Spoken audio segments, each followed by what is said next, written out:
আলহামদুলিল্লাহ।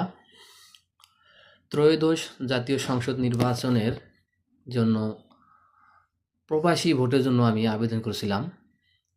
আলহামদুলিল্লাহ, আজকে সেই ব্যালট পেপারটি আমার হাতে এসে পৌঁছেছে।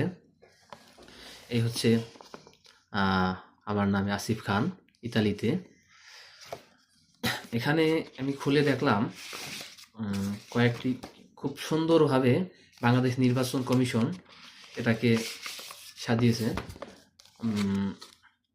এই হচ্ছে ভোটের যে খামটা এটার ভিতরে আছে। খোলার পরে দেখলাম এটা হচ্ছে ভোটের জন্য যেটা বলা হয়, মানে বিভিন্ন দলের এই ভোটের পেপার। আর এটা হচ্ছে গণভোটের জন্য হ্যাঁ অথবা না। এই এখানে এখানে বিভিন্ন দলের প্রতীক আছে।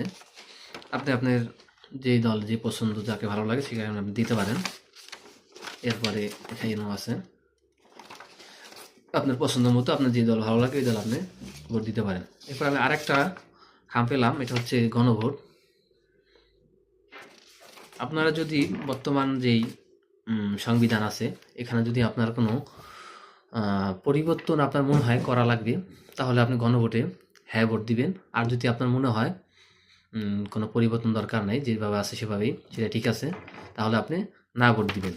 এটা আরেকটা জিনিস আমি বর্তমানে খুব দেখতেছি, এই একটা দলের মার্কা নিয়ে, স্পেসিফিক্যালি আপনার ধানের শীষ যেটা বলা হয় বা জাতীয়তাবাদী দলের এই মার্কাটার এখানেই সবাই মানে অবজেকশন দিতেছে কিছু কিছু লোক, ঠিক আছে।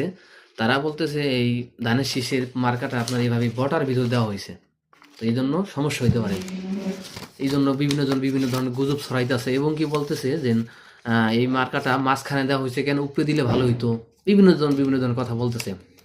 আমি মনে করি এই ধরনের মূর্খতার মতো কথাবার্তা বলে আরও ভালোর থেকে আমি মনে করি আর খারাপ হতে পারে।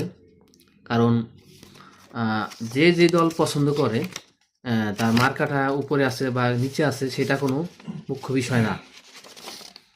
আপনার যদি ধানের শীষকে পছন্দ হয় বা জাতীয়তাবাদী দলের আদর্শকে পছন্দ হয়, তাহলে আমি মনে করি এই মার্কা এখানে না আরও ছোট থাকলেও, আরও ভিতরে থাকলেও আপনি সেখানে খুঁজে আপনি ভোটটা দিতে পারবেন বা দিবেন। তো এখন কিছু কিছু মূর্খ লোক আছে, তারা ভোট ধানের শীষ মাঝখানে দিল কেন, বটার ভিতর দিল কেন, উপরে না দিল না কেন, এই জন্য বিভিন্ন ধরনের অবজেকশন করতেছে।